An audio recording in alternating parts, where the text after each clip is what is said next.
প্রভু যীশু যখন এই পৃথিবীতে আসেন, তিনি পুরাতন নিয়মের ৩০০টির বেশি ভাববাণী পূর্ণ করেন এবং পুরো বাইবেলে প্রভু যীশুর দ্বিতীয় আগমনের ২৪০০টি অর্থাৎ ২৪০০টি ভাববাণী আছে। আমরা দেখি প্রভু যীশু যখন এই পৃথিবীতে আসেন, তিনি ইসরায়েলীয় যারা মহাযাজক পদে ছিল তাদের সাথে তার অনেক রকম বিবাদ বাধত। কারণ প্রভু যীশু বলতেন তিনি ঈশ্বরের পুত্র এবং নিজেকে তিনি ঈশ্বরের সমান করতেন, এই ভেবে তারা ফরিসিরা অথবা মহাযাজকরা সদ্দুকীয়রা তার বিরোধিতা করতেন। প্রভু যীশু তাদের অনেক ভুল ধরিয়ে দিয়েছেন এবং বেশিরভাগ সময় তিনি বাইবেলের বাক্য থেকে বারবার তাদের বোঝাতে চেয়েছিলেন, কারণ বাইবেলের বাক্যে পুরাতন নিয়মে প্রভু যীশুর আগমনের ভাববাণী ছিল, যা তারা দেখেও প্রভু যীশুকে চিনতে পারেনি। প্রভু যীশু আবার আসবেন। তার দ্বিতীয় আগমনের সময় আমরা কি তাদের মতো অবাক হব নাকি প্রস্তুত থাকব? লূক লিখিত সুসমাচারে প্রভু যীশু তার বাক্য যারা শুনছিল তাদের বলেছিলেন, তোমরা কটি বাঁধিয়া রাখো এবং প্রদীপ জ্বালিয়ে রাখো। অর্থাৎ প্রভু যীশুর দ্বিতীয় আগমনের কথা বলতে গিয়ে তিনি এই কথা বলেন। তিনি বলেছিলেন, বিবাহ ভোজ থেকে প্রভু কখন ফিরবে তা দাস জানে না, কিন্তু সে যেন কটি বেঁধে রাখে এবং প্রদীপ জেলে রাখে। এই বাক্যটি শুধুমাত্র সেই দাসের জন্য নয়, প্রতিটি খ্রিস্ট বিশ্বাসীর জন্য প্রভু যীশু বলে দিয়ে গেছেন। প্রভু যীশু তার শিষ্যদের আরও বলেন, সেই দিন বা সেই দণ্ডের তত্ত্ব কেহ জানে না, স্বর্গস্থ দূতগণও জানে না, পুত্রও জানে না, কেবল পিতা জানে।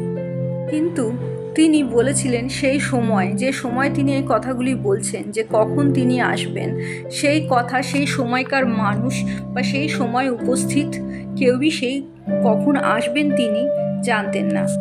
কিন্তু তিনি কিছু উল্লেখযোগ্য ঘটনার কথা বলেছিলেন, তিনি সময়ের কথা বলেছিলেন, যে সময় বা যে ঋতুতে ঈশ্বর আসবেন, প্রভু যীশু পৃথিবীতে দ্বিতীয়বার আসবেন, ঈশ্বরের দিন এসে আমাদের জীবনে উপস্থিত হবে। দানিয়েল ভাববাদীকে যখন দূত ভবিষ্যৎবাণী করেছিলেন, তখনও সেই দানিয়েল ভাববাদীকে বলেছিলেন, হে দানিয়েল, তুমি প্রস্থান করো, কেননা শেষকাল পর্যন্ত এই বাক্য সকল রুদ্ধ ও মুদ্রাঙ্কিত থাকিবে। অনেকে আপনাদিগকে পরিষ্কৃত ও শুদ্ধ করিবে এবং পরীক্ষাসিদ্ধ হইবে, কিন্তু দুষ্টেরা দুষ্টাচরণ করিবে এবং দুষ্টদের মধ্যে কেহ বুঝিবে না, কেবল বুদ্ধিমানেরাই বুঝিবে।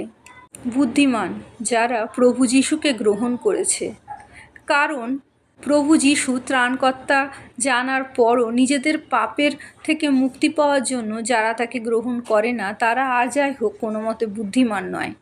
যারা প্রভু যীশুকে ত্রাণকর্তা রূপে বিশ্বাস করবে, পবিত্র আত্মায় পরিপূর্ণ হবে, ঐশ্বরীয় জ্ঞানে পরিপূর্ণ হবে, তারা জানবে, তারা বুঝবে, তারা উপলব্ধি করবে যে ঈশ্বর তার প্রিয় পুত্রকে আবার পৃথিবীতে কবে পাঠাবেন, ঈশ্বরের দিন কবে উপস্থিত হবে।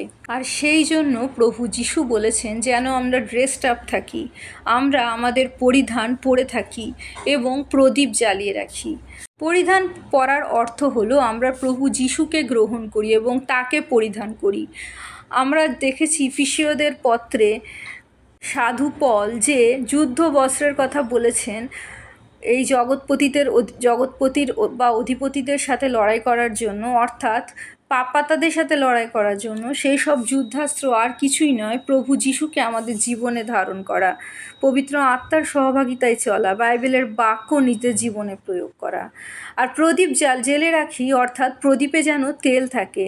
সেই 10 কুমারীর কথা ভাবি, যাদের 5 জনের তেল ফুরিয়ে গিয়েছিল, জ্বালিয়ে রাখতে পারেনি তারা প্রদীপ, আর সেই তেল পবিত্র আত্মা, যা দিয়ে প্রভু যীশু আমাদের অভিষিক্ত করেছেন। আমরা যদি পবিত্র আত্মায় পরিপূর্ণ থাকি, তবে প্রভু যীশুর নামে জ্বলতে থাকবো, আমাদের জীবন দ্বারা প্রভু যীশু গৌরবান্বিত হবেন।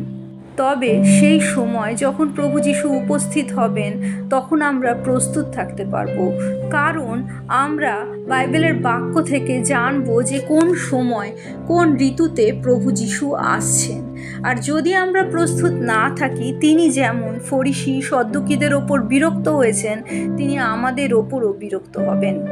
সেটাই স্বাভাবিক, কারণ বাইবেলের প্রতিটা বাক্যে, প্রতিটা চিঠিতে তার প্রেরিতরা প্রভু যিশুর আগমনের কথা বারবার বলেছে। তাই আমরা যদি বাইবেলের বাক্যে থাকি, তাহলে প্রভু যিশুর আগমন সম্পর্কে নিজেদের সচেতন থাকবো, নিজেদের সচেতন করতে পারবো। পবিত্র আত্মার সহভাগিতায় চললে, প্রভু যিশুকে পরিধান করলে, প্রভুর দিনে, ঈশ্বরের দিনে প্রভু যিশুর সাথে মিলিত হব। প্রভু যিশুর জয় হোক।